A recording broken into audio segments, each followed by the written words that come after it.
Ladies and gentlemen, welcome back. I'm Draco and this is part 2 of my Dark Souls 2 playthrough on the PC. Today I'm going to be running through No Man's Wharf, and over here is where I spoke to Lucatiel of Mirrah. I went through all of her dialogue and didn't buy anything from her. I really just wanted her to move on to Majula, and I'll speak more about her later. But yeah, for now I'm going to be heading straight down here to the unseen path of Heide, which funnily enough is in plain sight. It contains a few enemies who I still have my doubts surrounding, you know, how the hell they even got down here in the first place, because as you can see, apart from the end here where there's a broken wall, there doesn't really appear to be any other way up or down from here. But anyway, I hope to pick up a piece of armor, or an armor set down here called the Knight's Armor. Just want to take on this dude first. That shouldn't be too difficult, now that we've got the attack pattern down pat. Yeah, they're not too hard. A little bit cramped for space in here, but that's okay. So yeah, the Knight Armor, if you've played Dark Souls 1, you'll recognise it straight away. It's got very good defense, and it's also got pretty good poise rating, from what I remember, which is awesome at this point in the game, because, I don't know, as far as I'm aware, I don't think you can pick up anything better than the Knight Armor at this point, especially if my next area is going to be the No Man's Wharf. Might need a little bit more defense than what's offered by the Falconer armor. Also, I haven't gone through the Forest of the Fallen Giants yet, so I haven't got the blacksmith key, I haven't talked to Melentia or anything like that, so pretty much just going on whatever equipment we can find, which makes that more fun, at least for me anyway. So there's another guy down there. Soul of a Proud Knight's always handy. And the old knight stuff, some of their weapons can be really cool. It's got pretty low durability though, but anyway, continue on down here. It can be a little bit confusing. I think the obvious path is to go straight out the door, but if you continue on down the elevator, just around here to the right, it'll take us to where we need to go.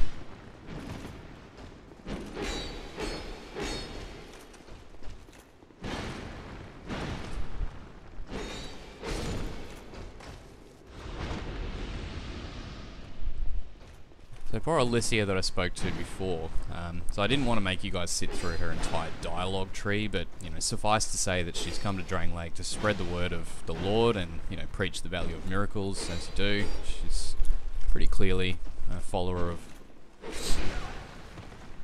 I think, the way of white. She's spreading the word of miracles, using miracles to perform certain feats, and she does perform a very, very specific function. If you want to progress the story, you're going to have to, you know, move her from there, or else you'll get stuck. I think I did that in my very first run through. I didn't realise that she was the key to actually progressing through the game a little bit, so I will explain that when I come back to Majula. When I come back to Majula to open up the path that she's required for.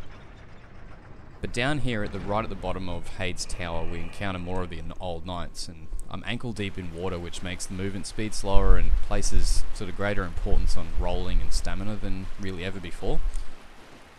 You might have thought that you had these guys down pat. It's in ankle deep water, you can't really roll as well as you would like, so you might catch a few stray sword hits to the face. Like that.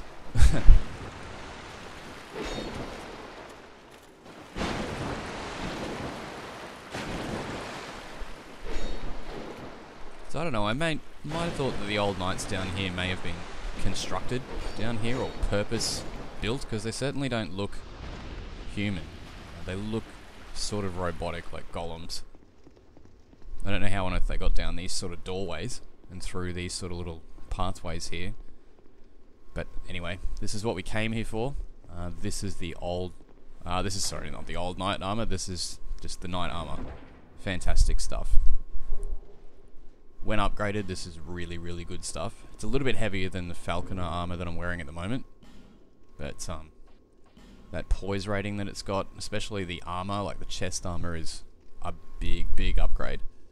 I don't think the legs are any upgrade at all, just in terms of poise and, what is that, slash, I think. I like the look of it too, that's just as important.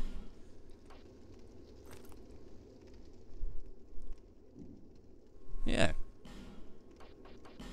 Just under 50%. So if I wear those, I'm 60.2. I really like to stay under 60%. Might have to go with the imported. Yeah. Yeah, I'm happy with that. I stick with the imported gloves just for my hand armor at this stage. I might level up vitality when I go back to Majula. Just so that equip load's going to be a bit below 60. So that's really all I want. I think there's any need for that shield. I'll get rid of that. Down there's a dead end. I'm going to come down the stairs again and take the path to continue on to No Man's Wharf. The continuing through this place leads us obviously to No Man's Wharf and the next area boss, which is the Flexile Sentry. One really cool thing about this place in particular is the character waiting for me at the bonfire up ahead here. And here she is. This is Lucatiel of Mirrah, who's a mysterious swordsman from the neighbouring land of Mirrah, who's, I don't know, she's come to Drain Lake to, well, she's on a mission to find a cure for the undead curse and to avoid going hollow just like everyone else in this sort of a cursed land. I'll let her talk, but yeah. And so I came to claim my share. But what a strange place. You are an odd one indeed. While you've made a point of engaging me. I can see that you are mid-journey. I come from Mirrah, a land of knights. Don't hesitate to call upon me. What? You are an odd... While you... I can see that you are... I come from... Don't hesitate. So I like this bonfire, but she's going to become a white phantom summon that's available for me to summon for the boss up ahead in No Man's Wharf. And I'm going to summon her not because I really need the help, but I just want to show you guys some of the characters and the NPCs that are really friendly in this game that can really help you out if you are in, you know, need of a hand in the boss fight, especially Lucatiel. When the game first was released on PS3 and Xbox, she was pretty useless as a summon. Like, she was very squishy. She would die almost instantly, or within about 10 or 15 seconds of summoning her for the boss fight. They have released a patch that has increased her health and also increased her defense, and also made her a little bit smarter from what I can tell. But one big concern with No Man's Wharf is falling off into the water. See if that happens for her or not. I'll at least summon her so that you guys can see how to, you know, at least get her for the boss. Because her summon sign's hidden up in a building. It's a little bit tricky to get to. No Man's Wharf can be difficult because of those Viking looking guys who throw casks of oil at you. It coats you in that fuel, and so when their other buddies, the hollow soldiers, shoot their fire arrows at you, it makes you explode in a huge fiery ball of death. And it's never fun. So pretty much if you're at anything below full health, you have a very good chance of dying. You can just take a quick dip in the water to wash it off, so just roll around a couple of times and all that black shit all over your boots will disappear. Yeah, try not to get hit by their little bombs. They're not fire bombs, they're oil casks, which are even worse.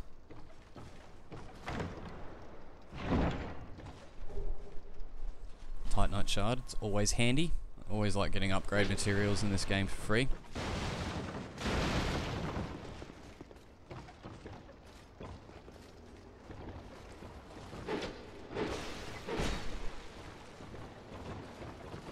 So if they're throwing them at you at one spot, if you run towards them underneath what they're throwing, or to the left or right, or pretty much anything, they will miss. They don't have that great of accuracy.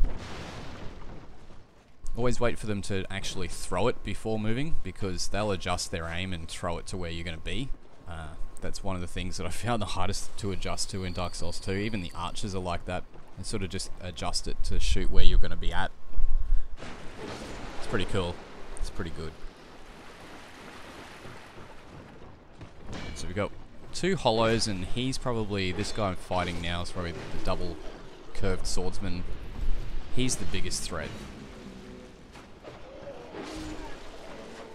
Two-handing the weapon, I can dispatch these guys in 2 or 3 hits, which is good. Dark Pine Resin. I'm going to use that against the boss. I've always found the Dark Pine Resin to be effective against the Flexile Sentry. But one thing I want to show you, there's also enemies here that are scared of the light. And they'll run away if you shine a torch in their face. And you just have to run up to any of these light sources and light the torch. And you can see them. It's a decent strategy to light your torch at the bonfire and have it in your left hand pretty much the whole level.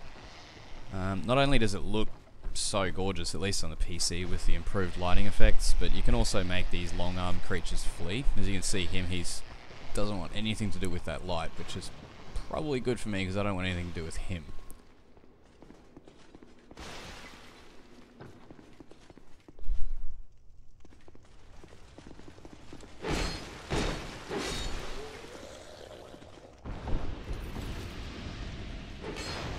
But this area is one of my favourites actually because, you know, it's similar to Demon Souls in a way because there's no bonfire and you can find that's like next to the boss or a shortcut or anything. So, you know, if you die, you got to do the entire level again, which a lot of people who've only played Dark Souls won't realise the value of.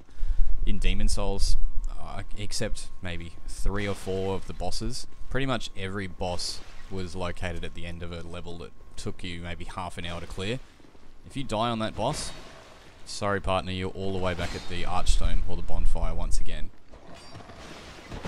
It's something that, well, I don't know what I miss really. Demon Souls difficulty, in terms of the atmosphere, it felt really isolated. It felt really kind of scary when it was first brought out because, yeah, it was brutal, man. Like, it was really fucking brutal.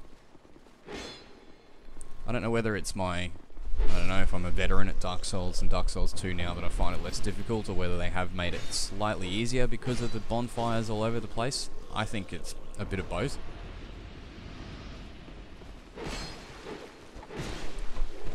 See these guys here, they do really, really good damage. Even with my decent armor on, they still can do a fair bit of damage, and I haven't really got the Estus Flask shards to sort of mess around here, so you know, I've only got two Estus and 4 life gems. This should be interesting to say the least. There's really not a lot in these houses. At that intersection that we came from, you can run along just down to the right of where I am now. There's a few decent items in there. Up here you need to light the torch. Remember that every time you run through here. You can't expect to run through these guys with no torch and expect to live. They're just gonna swamp you. It's a decent miracle there, Emit Force. It's a good offensive miracle to find at the beginning of the game.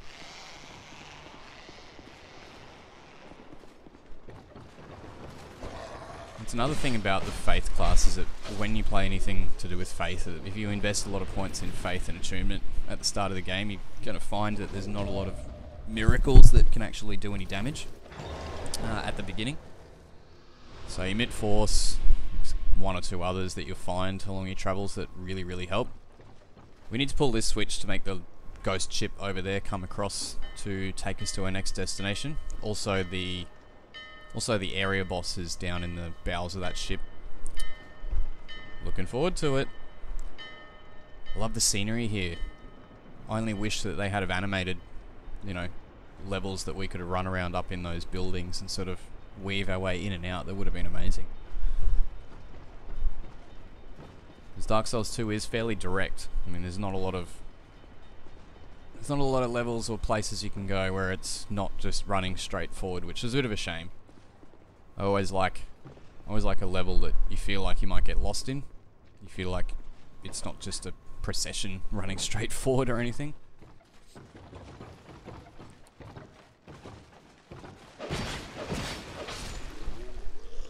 Alright folks, up in here is Lucatiel of Mirrah's summon sign. You're going to want to clear out as many enemies as you can before you get her. There's no guarantee that she's not going to waste half of her life fighting off, you know, draglings and shitty little infantry. I'm fairly confident we can get all the way to the boss with Lucatiel summoned though.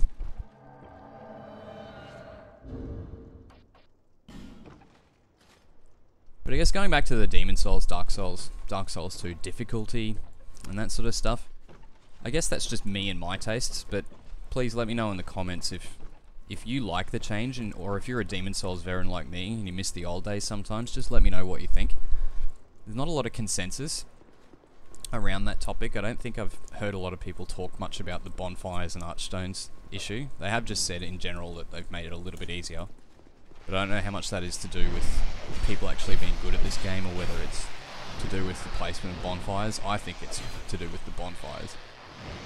But hey, that's me. I'm just trying to take out these dudes as fast as I can before Lucatiel takes too much damage. With torch in hand, they'll be more reluctant to attack you, and it makes it a lot easier to kill them. Always remember to take out this guy and his two buddies that are hanging on to the little pier or little boardwalk here. If you run by them and you haven't killed them, they will all rush you on the ship, and it can become pretty messy. I've died well, maybe once before I actually realised what I was supposed to do. They only take one hit and they fall back into the water and die. Just like that. I want to show you guys an NPC up here called Carillion of the Fold.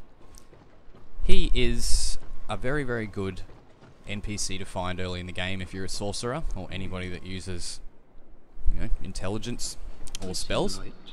He sells you quite a few handy spells that you can't really pick up until a little bit later. So if you choose not to come to No Man's Wharf early on, you'll find that you're in a serious lack of spells. He will only talk to you when you've got enough intelligence though, and oh my god, Lucatiel fell off the edge. She fell off the edge. Ah well, what can you do?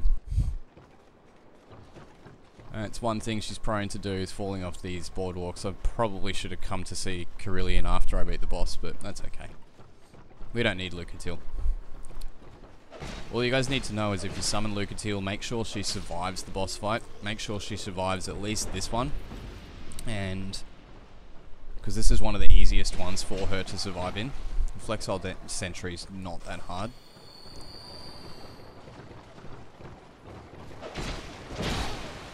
Oh god, my broadsword's at risk. You know what, I don't think I have another weapon to replace it with. This is gonna be interesting. I don't really feel like running this level again. Came all the way here. I want to see if I've got a repair powder. I don't think I do. No. Shit. What do I have? A dagger. Broadsword's got 3 durability. Hopefully it can kill these guys at least. I might have to go with just the dagger against the Flexile Sentry. Oh man.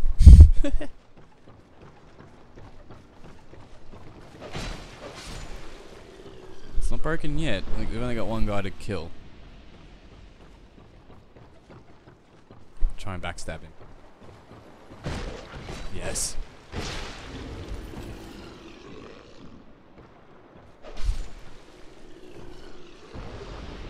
Ooh, a Sibo. I doubt that I have the stats to use that yet. Nah, 16 and 15. Alright, well this battle may take a bit longer than I expected. Versing the Flexile Sentry with just a dagger.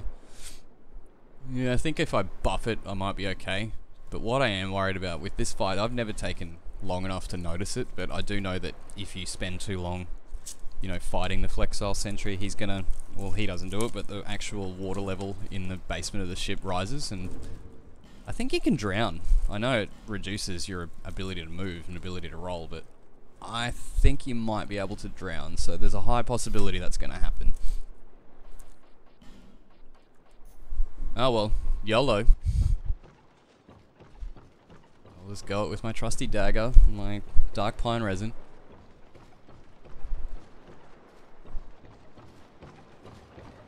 Hopefully you guys can see at least a way to beat bosses if you're... We've got to improvise sometimes, you can't just run back to the bonfire and do it again. So hopefully you guys can see that it is possible to at least challenge the Flexile Sentry with just a dagger. Whether I win or not, it's another story. But anyway, here we go. Ladies and gentlemen, this is the area boss for No Man's Wharf, and his name's the Flexile Sentry. So guys, he's a bit more of a step up in challenge from the Dragon Rider, and as you can see, he's a lot more aggressive.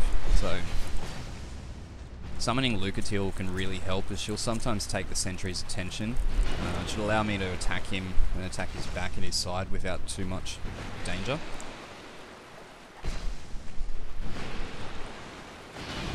It's a good idea, not only because of the rising water levels, but it's a good idea to dispatch him as quick as you can, because Lucatiel's in very big chance of dying in this place. And his attacks can cause bleed as well. I always found the best time to attack is when the guy with the dual spiked clubs is attacking. He has sort of a big wind up, and he can kind of roll through his sideways ones pretty easily, and then he does that overhead slam. That's your time to attack, after you roll out of the way for that one.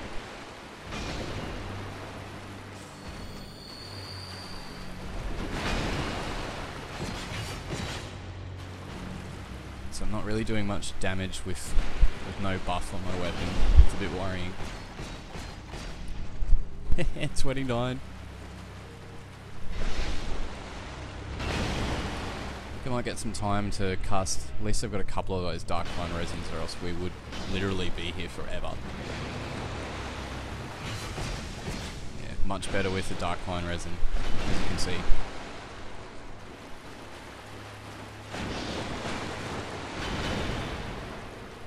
You can use that, see that I'm using the pole in the middle of the room to my advantage. At least it lets me take a life gem, take an Estus flask, rebuff the weapon.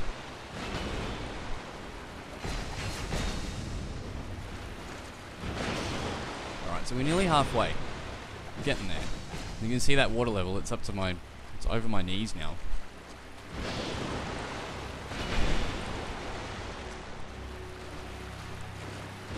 Flexile Sentry, I heard that it was based on, not sure if it was Greek or Middle Eastern mythology. It was a two-sided warrior.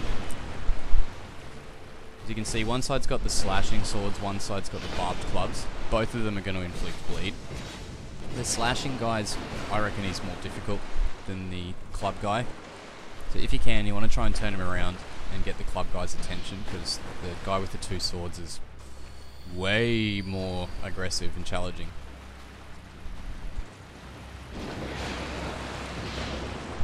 When he does this double overhead sort of club slam, he leaves you plenty of time to get hits in. So if you're playing as a ranged character or a spellcaster, use that pole to your advantage, and you might even be able to sort of wedge him against the pole the whole fight. I have seen him just continually walk against the pole with the AI pathing trying to get to you. A bit cheap, but if you're like me and you're down to just a dagger, you've got to use anything you can. As a melee character, you can usually just block his first attack and roll away from the last hit in the combo. It's only ever going to be a 2 or 3 hit combo. So as you can see, that one, just roll left and you've got 3 or 4 strikes in. That one's dangerous. When he just goes forward and the sword guy just grabs you with his swords and puts you up to the ceiling, it can do massive damage. So unless you're at nearly full health, it's going to drain probably at least 50% of your HP.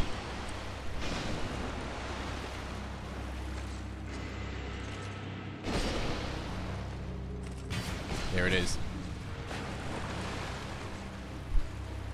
As you can see, it does pretty hefty damage, and I'm down to my last Estus.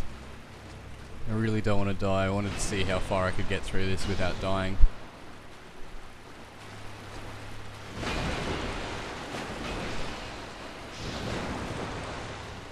So look at that water, it's up to my waist now, and I can't roll as well. I know I can't sprint. So I have to stay really close to him. Still got the weapon buff, that's okay.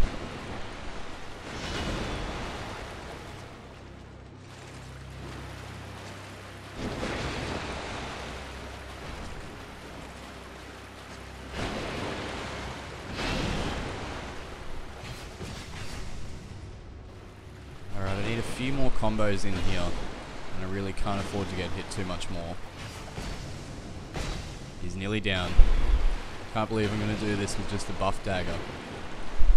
So gangster. There it is. Heh. I think that's one of my proudest boss achievements so far. That was really awesome. Alright. So that's the Flexile Sentry down. Look at that water level. It was almost up to my... Well, it seems to be dropping, but it was halfway up my body. It really was. And as you can see, I just can't sprint, can't roll. It makes it really cool mechanic.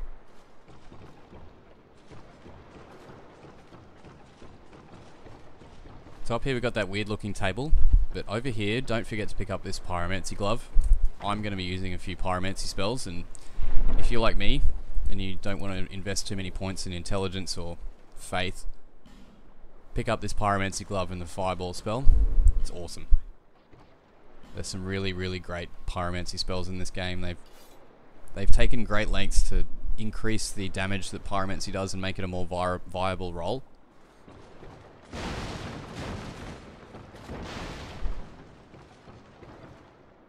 Alright. This cutscene's going to take us to our next destination. I don't think I'm going to run the next area in this video. I'm going to save that for another video. I think I'm going to take you guys through the Forest of the Fallen Giants now. Simply because I want to get a couple of the weapons that are in there. I do want that Heide Knight sword that white Heide Knight's going to drop in there. It's going to be great. Not too concerned with the fire longsword. I will show you guys how to get it. If by now you haven't found out the fire longsword, which I think most people already have, I'll show you where it is, and I'll show you where a few other cool items are in the Forest of the Fallen Giants. But if you want to come to this place early, this is probably your best way to do it, or the easiest way I feel.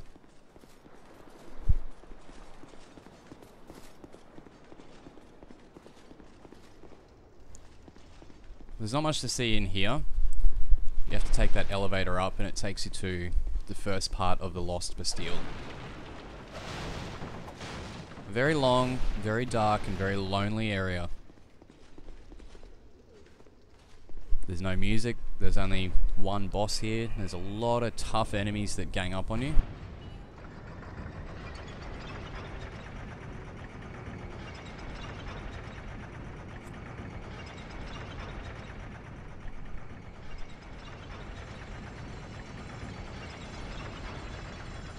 And a really long elevator ride.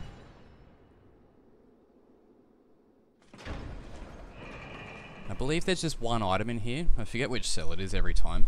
One of them. There it is. A Radiant Life Gem. Upgrade from our normal life gems. And a Soul of a Proud Knight's always handy to have a few souls in the stack. Common fruit to increase your poison resistance. Pretty useless, pretty worthless item. But over to the left here is our bonfire. So don't miss that one. Beautiful.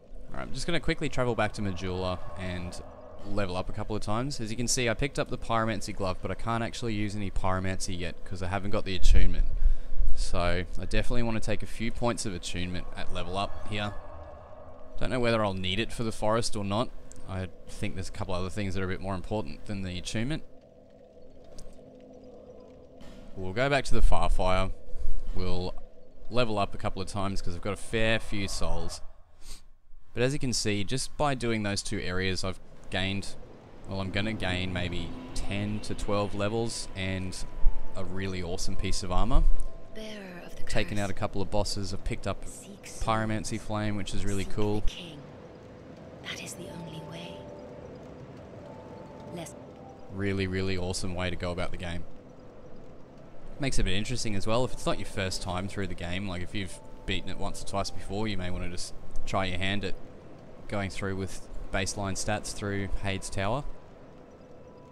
What am I going to level up? Definitely Vitality. Definitely.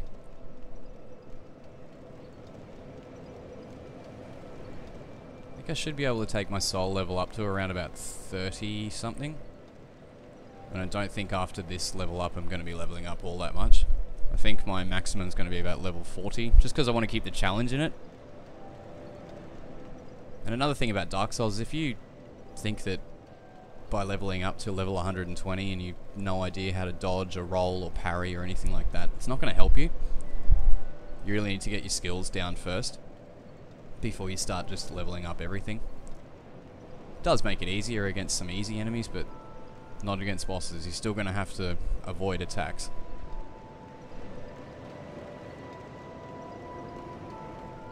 So I've got a 6 attunement. It still leaves me with 4, because you need 10 attunement before you can even use a spell. Yeah, so I'll take it to 8. Yeah, it's not too bad.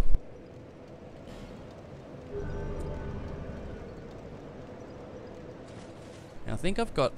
Yeah, I did. I've got some souls in my inventory.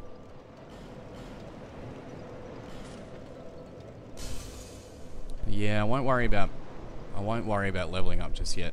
I'll get on with it.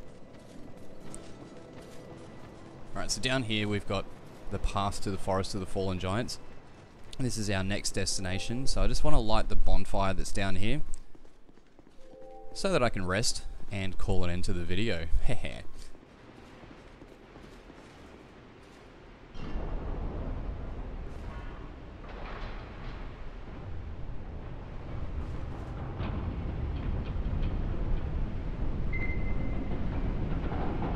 From a lore perspective, probably the Forest of the Fallen Giants is one of the most important places in the game. Even though it is your typical starting level, so the enemies in here are quite easy. They sort of throw a bunch of items at you. So they're like, here's a human effigy, here's 2 really cool swords, the Fire Longsword and the Heide Knight Sword, that anybody can use pretty much. They give you a few spells, a few healing items. In terms of combat though, it can get quite boring and it is quite a long level until you open up the shortcuts. So I'm going to try and take it as quick as I can, because I feel that the really interesting parts of this game are further on. Hence why I went to the No Man's Wharf first. I want to do a little bit of parry practice on these guys. So you can see the timing there. It's a little bit different to Dark Souls 1. You need to sort of start your parry animation as they're swinging. But it looks really cool because you start your parry animation as they're swinging and you want your shield to be connecting with their knife or their sword as they're about to hit you. But anyway, we've reached the end. So this is going to be the end of part 2. Part 3 I'm going to be taking on, obviously, I'm going to be taking the Forest of the Fallen Giants. I'm going to try and kill both the last giant and the pursuer in the next video. No deaths, of course. If I die, I will show it to you guys, but I'm really looking forward to showing you the next few areas here. After that, I'll take on the Lost Bastille, and yeah, tune in again next time. Leave me a comment or a like and tell me what you think of the playthrough so far. But I hope you all enjoyed part 2, and I look forward to seeing you in part 3. Draco out. Peace.